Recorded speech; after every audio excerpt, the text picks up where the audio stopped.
الحمد لله وحده والصلاة والسلام على من لا نبي بعده أما بعد أعوذ بالله من الشيطان الرجيم بسم الله الرحمن الرحيم اعلموا أنما الحياة الدنيا لعب ولهو وزينة وتفاخر بينكم وتكاثر في الأموال والأولاد كمثل غيث أعجب الكفار نباته ثم يهيج فتراه مصفرا ثم يكون حطاما وفي الآخرة عذاب شديد ومغفرة من الله ورضوان وما الحياة الدنيا إلا متاع الغرور سابقوا إلى مغفرة من ربكم وجنة عرضها كعرض السماء والأرض أعدت للذين آمنوا بالله ورسله ذلك فضل الله يؤتيه من يشاء والله ذو الفضل العظيم صدق الله العظيم.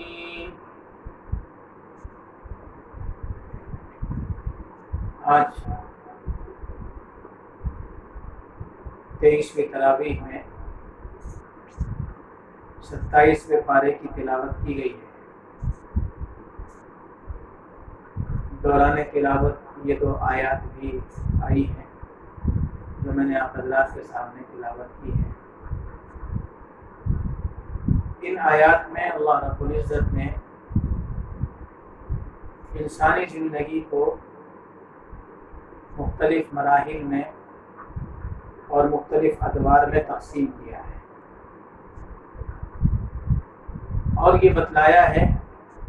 کہ ایک دور سے گزرنے کے بعد دوسرے دور میں پہنچ کر انسان اس حقیقت کو پا لیتا ہے کہ پچھلا دور بالکل بے معنی گزرا ہے. فرمایا گیا اعلموا انما الحیاۃ الدنیا لعب، جان لو کہ دنیا کی زندگی کھیل ہے، ولہو اور تماشا ہے، وزینۃ اور بناؤ سنگھار ہے، وتفاخر بینکم اور آپس میں ایک دوسرے پر فخر کرنا ہے، بڑائی جتلانا ہے، وتکاثر فی الاموال والاولاد اور مال اور اولاد کی زیادتی پر اپنی بڑائیاں جتلانا ہے.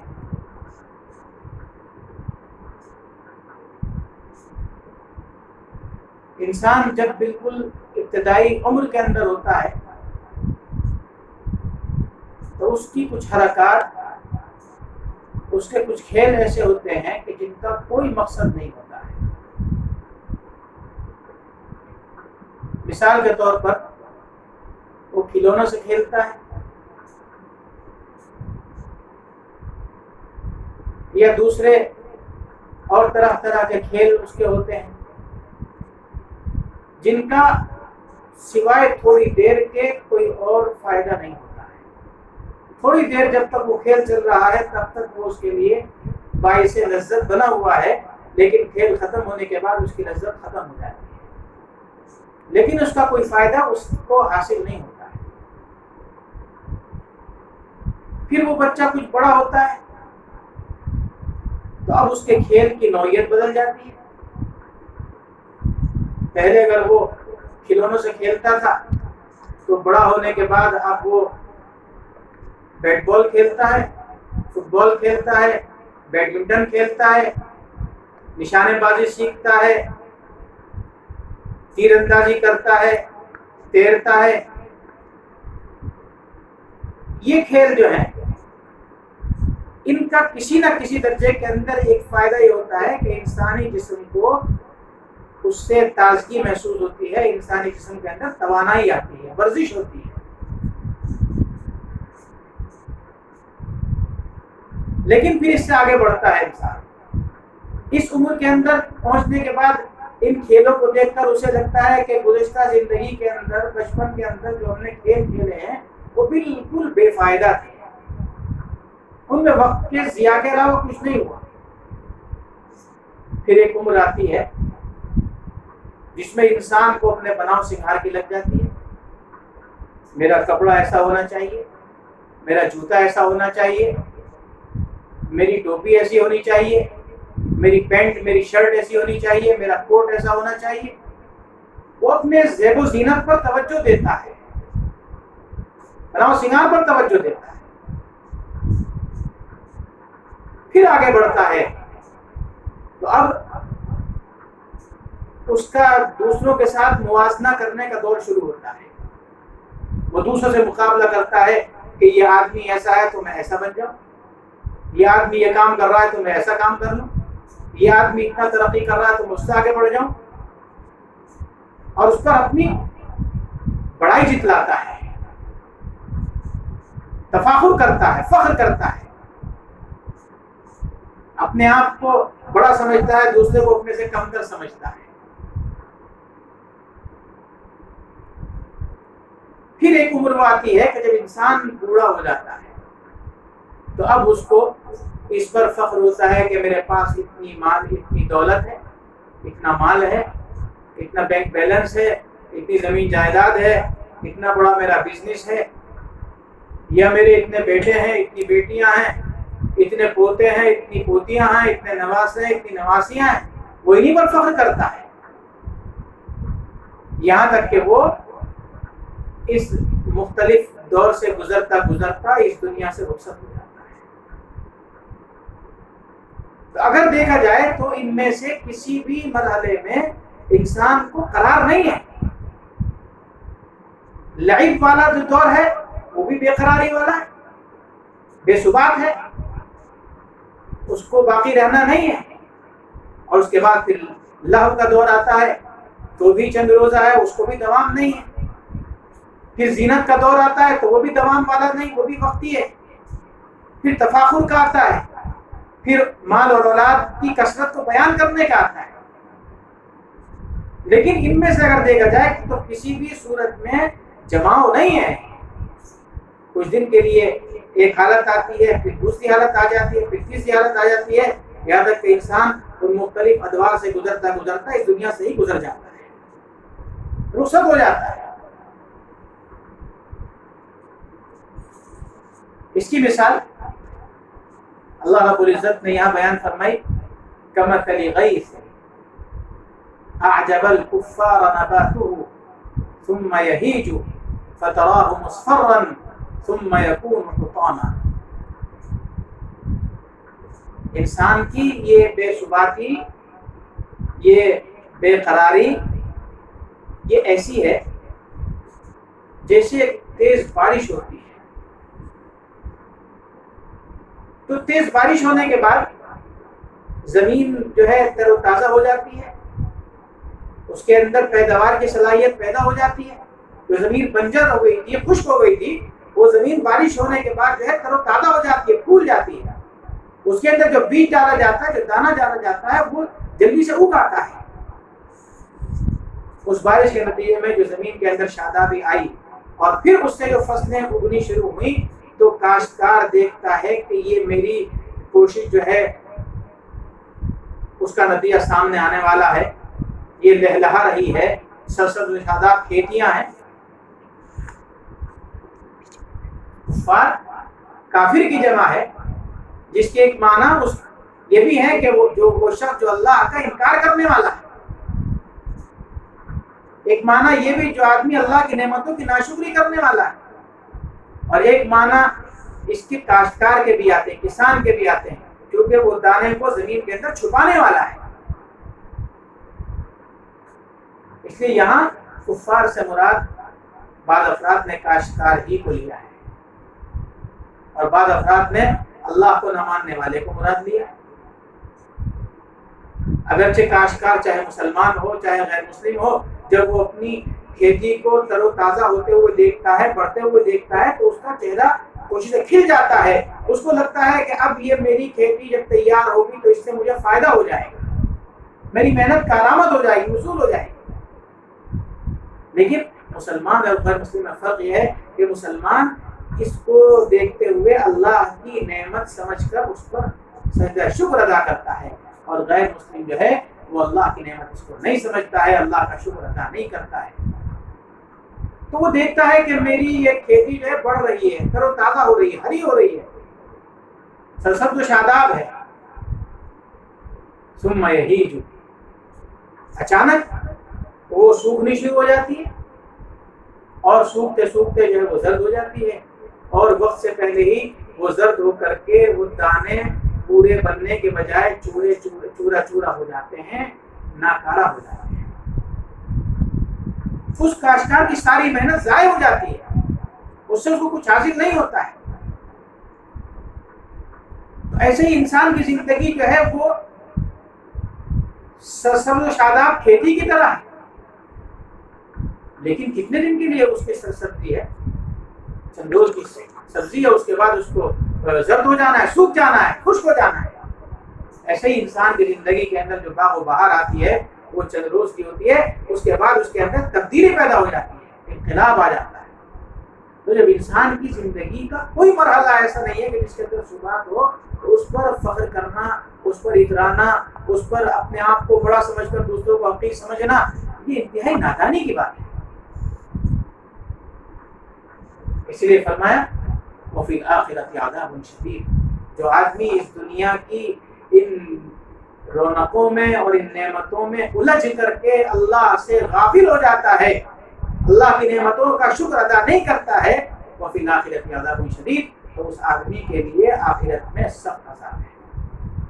اور مغفرۃ من اللہ ورضوان، اور جو آدمی ان نعمتوں کو دیکھ کر کے اللہ کا شکر ادا کرتا ہے، اللہ کی عبادت میں لگ جاتا ہے،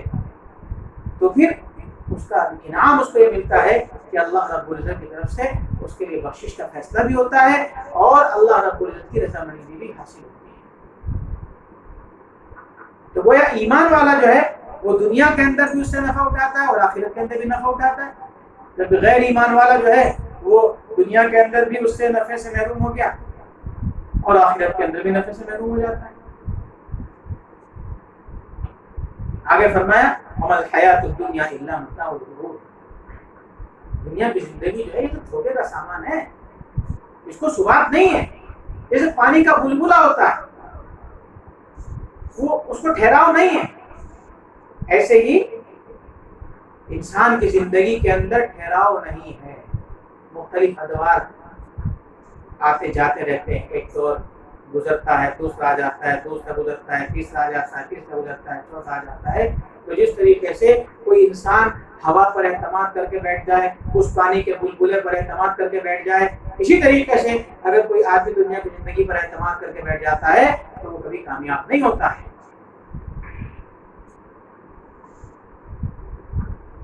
اسی لیے دوسرے موقع پر فرمایا فَلَا تَغُرَّنَّكُمُ الْحَيَاةُ الدُّنْيَا، دنیا کی زندگی تمہیں دھوکے میں نہ ڈال دے، اللہ کی یاد سے تمہیں غافل نہ کر دے، وَلَا يَغُرَّنَّكُمْ بِاللَّهِ الْغَرُورُ، اور دغاباز شیطان تم کو دھوکے کے اندر مبتلا نہ کر دے۔ دنیا پر بھروسہ مت کرو، دنیا کی نعمتوں پر بھروسہ مت کرو، یہ تو فانی ہے۔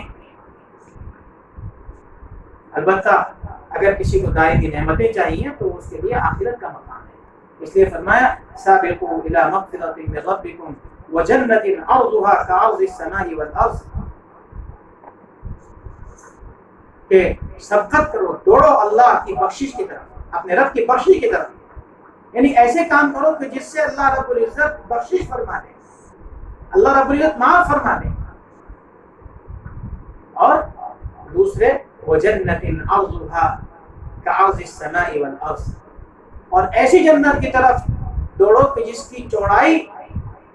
آسمان اور زمین کی چوڑائی کی برابر ہے۔ یعنی ایک ایمان والے کو جو جنت اللہ رب العزت دیں گے وہ جنت اتنی وسیع و عریض ہوگی، اتنی وسیع و عریض ہوگی کہ اس زمین سے لے کر کے آسمان تک کی جو مسافت ہے اتنی چوڑائی اس جنت کی ہوگی۔ اور یہ بات آپ جانتے ہیں کہ ہر چیز کی چوڑائی ہوتی ہے وہ لمبائی کے مقابلے میں کم ہوتی ہے، تو جب جنت کی چوڑائی اس آسمان اور زمین کی وسعت کے مطابق ہے تو اس کی لمبائی کتنی عظیم الشان ہوگی۔ اس آیت میں فرمایا وجنت عرضها كعرض السماء والارض، دوسری آیت میں فرمایا وجنت عرضها السماوات والارض، کہ وہ جنت ایسی ہوگی کہ ساتوں آسمان، سماوات جمع کا صیغہ استعمال کیا گیا، اس میں ساتوں آسمان مراد ہے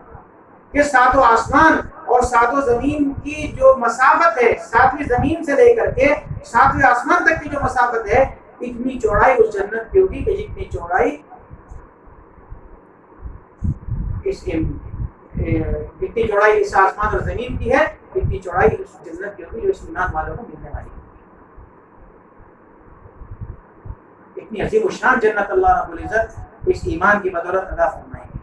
اسی لیے آگے فرمایا ذالک فضل اللہ یؤتیہ من یشاء، یہ اللہ کا فضل ہے جس کو اللہ تعالیٰ چاہتے ہیں دے دیتے ہیں۔ یعنی جنت کے اندر جو داخلہ ملے گا، اتنی عظیم الشان جنت جو ملے گی وہ انسان کو ایسے نہیں مل جائے گی بلکہ اللہ کے فضل سے ملے گی۔ انسان کے اعمال اگرچہ ترقی درجات کا ذریعہ بنتے ہیں لیکن انسان کی مغفرت اور بخشش کی گارنٹی نہیں ہے۔